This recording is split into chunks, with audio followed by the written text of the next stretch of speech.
Okay, now that we know that war is imminent and it is finally here, it has finally arrived, let's look at the two sides, the North, the Union, the South, the Confederacy, and look at what advantages and or disadvantages each side might have had entering this war.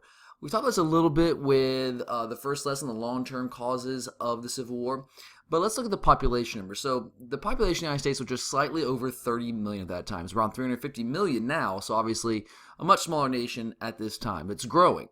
But 22 million of that 30 plus million live in the North. That includes the border states that did not join the Confederacy. So that's about 71% of the population that is going to be made up by Union forces. Only 29% of the population then will be living in the South.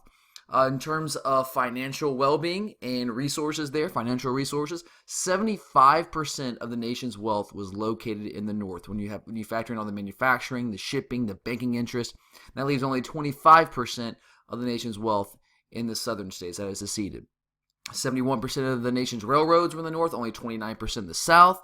The Navy was controlled by the United States, of course, because it was the U.S. Navy. So the Confederacy, when they secede, are going to have to build up their own new ships. They have very few ships, so the U.S. forces in the North have a major advantage there in terms of their Navy. Farm acreage, even though most of the nation's agriculture, when you think of plantation agriculture, was located in the South, growing cotton and tobacco, that made up a smaller percentage of the entire country when you factor in all the states up north versus the 11 Confederate states. So 65% of the nation's farm acreage is in the North, 93% of the nation's iron and steel production. When you're fighting a war, iron and steel production is going to be a major factor. Military leadership, this is an advantage for the South. Everything we've talked about to that point were advantages for the North, but most of the best officers, the excellent military commanders, those generals are going to be Southerners. You have Robert E. Lee, who is from Virginia, and then you have Stonewall Jackson as well as kind of Robert E. Lee's right-hand man in a way, guy he really trusted.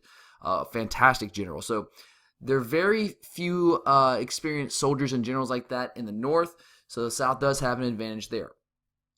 Here's another advantage for the South, familiarity with the land. Most of the battles in this war are going to be fought in the South. There's very few that are fought in the North. Robert E. Lee does try to invade the North a couple of times, most notably with Gettysburg, which we'll talk about later. That was a failure. So when you're fighting most of this land in the South, obviously the Southerners will be much more familiar with the land, and the Northerners are not going to really know this terrain at all. Food production in the North, they produce two times the amount of food that's produced in the South. And then down at the bottom here, each side is fighting for a different cause. The Southerners are fighting for their way of life. They are truly fighting for independence. Go back to the American Revolution again. One of the reasons the Americans were able to win that war is because it meant more to them. They wanted their independence. The British were trying to keep a few wayward colonies in the British Empire. It didn't mean as much to them.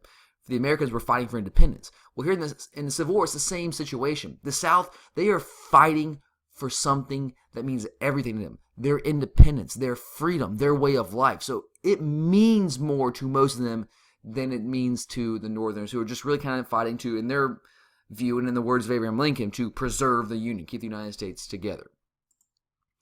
Let's talk about some of the battle plans here. The main plan for the Union was something called the Anaconda Plan. Think about what an anaconda does. It wraps its body around its prey and constricts and basically suffocates the prey to death.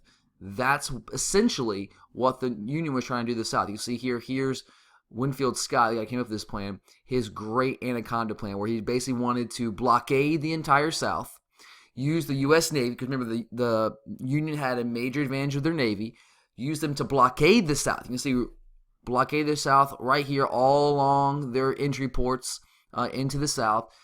And that's going to cut them off from sending and or receiving supplies. So they can't receive aid from foreign countries. And think about this too in terms of their economy. If you blockade the South, not only can things not get in from foreign countries, you also can't send things out. So you can't make money during the middle of this war. So this is going to long-term suffocate the South. It might take a little while, but eventually this will suffocate the South.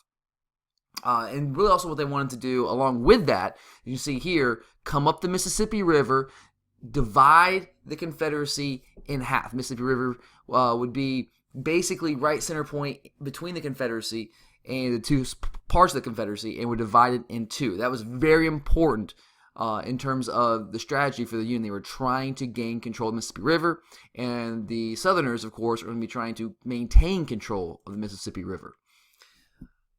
They also wanted to raise and train an army of 50,000 men to take Richmond, Virginia. One of their goals was to take the Confederate capital of Richmond, Virginia. So to do that, you need to raise and train an army of about 50,000 men in order to do so.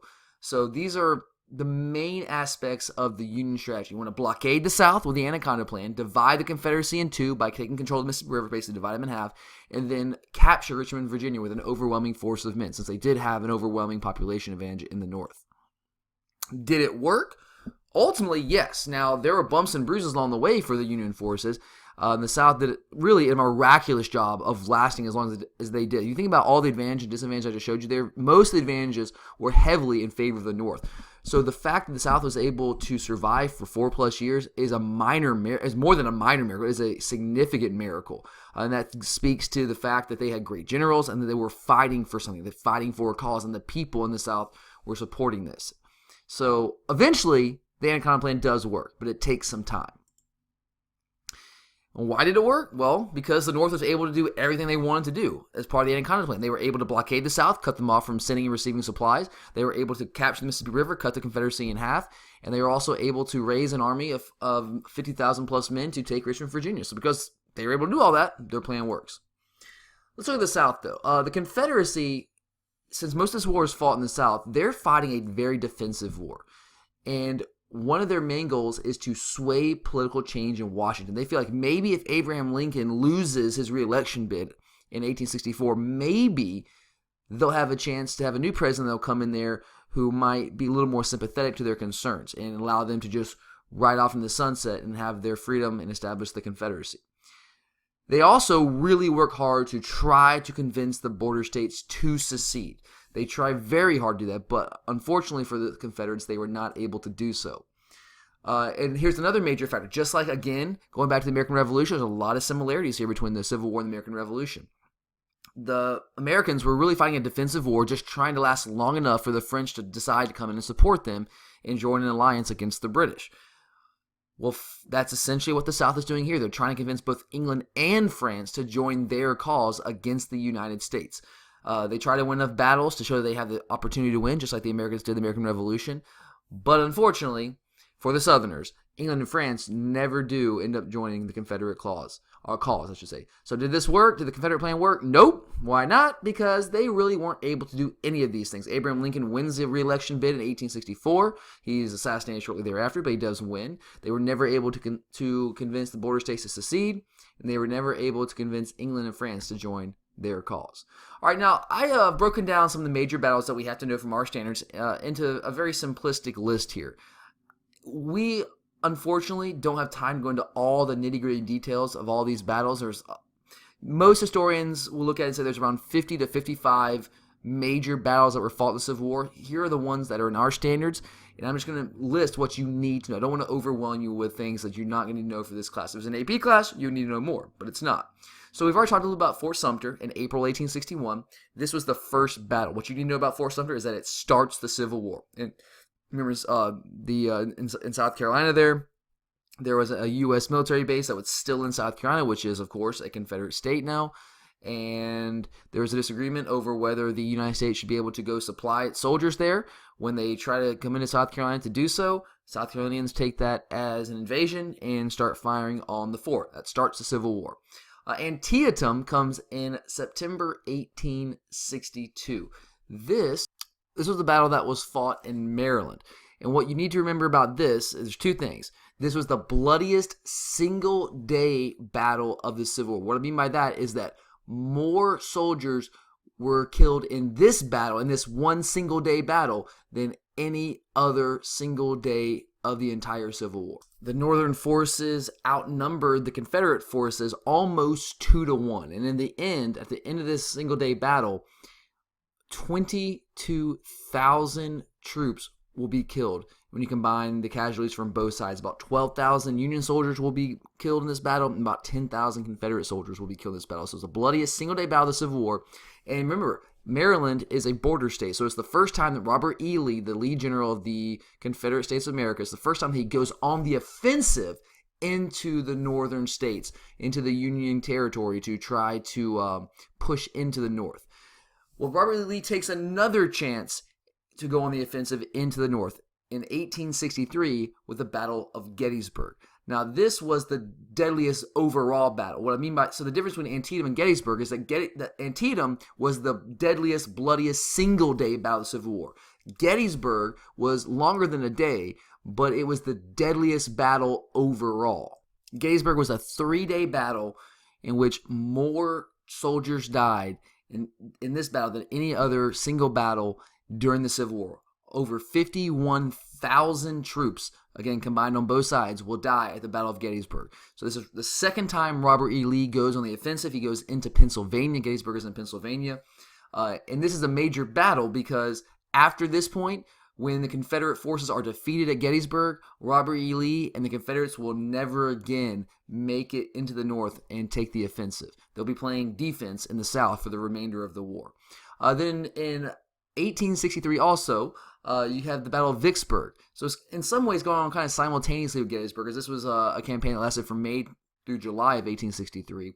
And this is where the Union accomplished their goal of capturing the Mississippi River and dividing the South in two. So that's all you remember about Vicksburg, is that the Union now has taken control of the Mississippi River, and they divide the South in two. Then later on, 1864, William T. Sherman, probably the worst person to ever live, in my opinion. Just kidding. Well, I mean, as a Georgian, I do not really care for this man at all. He comes into Georgia, wins the Atlantic campaign, but that wasn't why most Southerners and most Georgians really could not stand this man. After winning the Atlantic campaign, he goes on a torched earth policy. He realized that the South, the North had been winning battle after battle in the South, but yet the Southern people were still continuing to fight. They were not giving up because they were fighting for something that was important to them, their way of life. So his philosophy was that in order to defeat the Southerners, you had to take their will away from them. And the way to take their will away from them was to make this war so miserable and inflict so much pain on them that it would just take their will from them. So what he did is he went on a march. This is Sherman's famous March to the Sea, and he destroyed all railroads and towns, burned it all to the ground between Atlanta all the way to Savannah. And again, so he was trying to break the will of the South to fight. And that's what he says, a quote from him directly. He wanted to break the will of the South to fight. So he burns everything in his path on his way from Atlanta all the way to Savannah to the sea, the March to the Sea. And when he gets to Savannah, he actually spares Savannah. He does not burn Savannah to the ground because they found over $1 million worth of cotton just kind of sitting there. And he takes that cotton and famously delivered it to Abraham Lincoln as a Christmas present. So William T. Sherman, I guess if you're from the perspective of a Northerner, he's a hero. But from a guy like me, born and bred in the South in Georgia, not my favorite guy. And then to end it all, the Appomattox Courthouse, April 1865. Robert E. Lee finally surrenders to the Union. After 4+ years, the war is finally over. And that is the site of the surrender, a courthouse in Appomattox. All right, so let's take a minute or two here and just look at some of the famous figures of the Civil War. Of course, you have Abraham Lincoln. He was a U.S. representative from Illinois for a year or so. Then he becomes the President of the United States from 1861 to 1865. Probably the best move he made during this war is he went through a couple of lead generals for the Union forces. He finally settles on Ulysses S. Grant as the commanding general of the Union armies, and that kind of pushes the North over the top. He did issue the Emancipation Proclamation, January 1st, 1863, and what that did is it finally made the war about slavery. Up until that point, he kept saying, this war is about preserving the Union, because he had to say that to keep the border states with the North. But finally, he issues the Emancipation Proclamation where he is going to free all the slaves in the rebellious states. Now, it's not actually going to free anybody because the Southerners are not going to listen to Abraham Lincoln. That's why they secede in the first place. They don't want to have to listen to what he says. So it doesn't actually force anyone to free any slaves, but it now turns the tables and shows that this war is about ending slavery, which is going to leave England and France out of the conflict. Now they're not going to be willing to join the Confederacy because if they do so, now they're going to be on the side of having to fight to protect slavery. So it's a genius move by Abraham Lincoln, kind of turning the tables on what this war is about. And then he, of course, is going to eventually promote the 13th Amendment to abolish slavery.